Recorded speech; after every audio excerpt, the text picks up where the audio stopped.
What's up, SMB3 Prime? Welcome to the first and perhaps only episode of Open That Zip.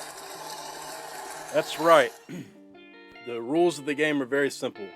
We're opening a zip file and we're going to see what's inside. What we're doing, we're not looking at this right now. We're not looking at this. We can look at this, but we're definitely wanting to look at this. All right. So what's the significance here? What's the significance? Why do we care about this? Move after cue ball. Wilson Penn says a couple of people have asked about this. The cat is now out of the bag on this feature. This patch allows you to move after touching the cue ball post boom boom battle. I don't know if you can see it on your screen, but let me try to highlight it a little more. If you can't see it, just let me know in the comment section. All right, so we've got the zip file open. Now let's go ahead and take note of its contents. We've got an IPS patch, okay, and then there is a text file.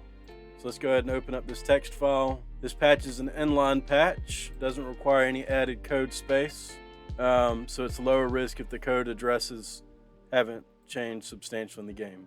All right, source modifications. There are two instructions that need to be removed in Bank 3.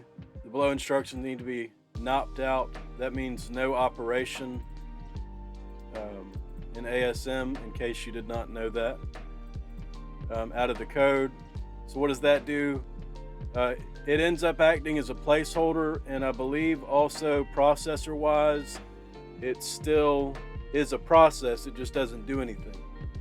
So the benefit is that it doesn't shift down the bytes or shift it up, okay?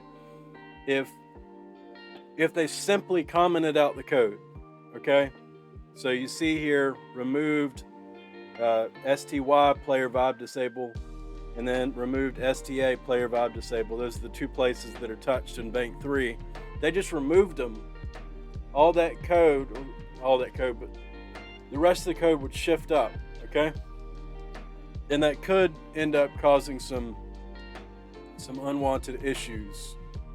Okay, so they mitigate risk by adding these byte for byte what has been removed. Okay, so STY player vibe disable, that is worth 3 NOPs. Okay, likewise with this STA and player vibe disable, that's worth 3 NOPs.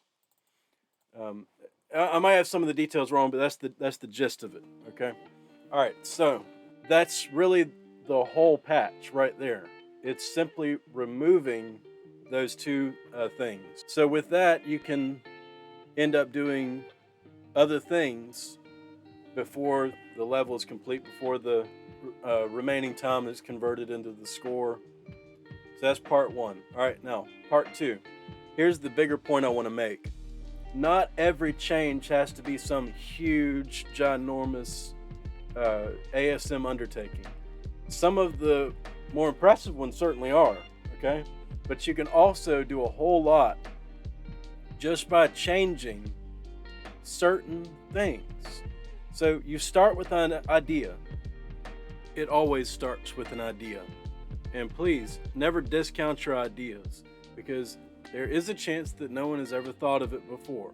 And if they have thought of it before, maybe they've never implemented it. And maybe you will introduce it, someone else will get animated by it or reanimated, and then there you are, making your first patch, making your first significant contribution to Mario. I'll use this opportunity to talk a little bit about what I've done, different things I've done. Now, the thing I'm most proud of is something that Orange Expo helped me with, the base of it. And if anyone's interested, I'll make a clean kind of implementation of that, as clean as it can be. But it's the multi boom boom battle thing. I've since worked on it even more and made it even more refined. He gave me this nice platform to work with, and I decorated it and augmented it. I'm very proud of the work that I've done on that boom boom code, and like I said, the first credits go to Orange Expo on that. So the second thing I've done, a small thing, but I did it before Mario Maker 2 came out, is P-switch blocks. I made that. I'm not aware of anybody else that did it before me. It's possible they did. I've never heard of it. So basically you hit the P-switch, and instead of the blue P-switch coins, blocks appear. And of course, once the timer runs out, they disappear. I've got the patch for that.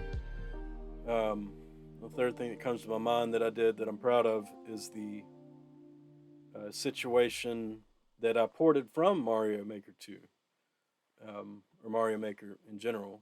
Flight recharge when you bop on enemies. That's one of the big things with super flying and super flying again. So that was a fun one. One that I did all by myself, that was the first one I did all by myself. Second one for super flying again that I did that I'm very proud of is what I call Hungry Vine. It's the block that makes a vine come out and it devours solid blocks until it terminates at a different kind of block.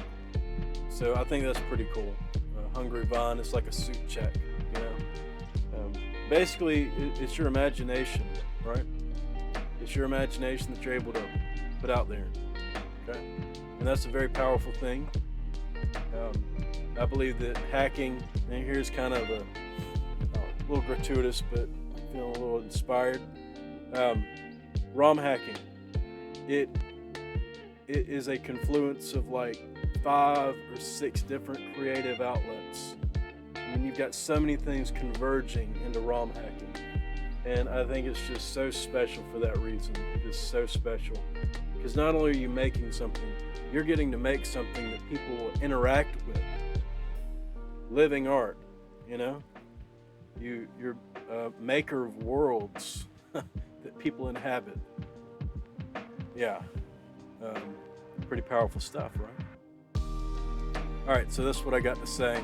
It starts with an idea. Bring that idea to the table. Maybe someone else will want to work on it with you. Maybe they won't. Maybe that'll be a place where you go it alone and you figure it out yourself. Nevertheless, I speak on behalf of SMB3 Prime when I say happy hacking. Thank you for joining me on Open That Zip. This has been Blue Finch.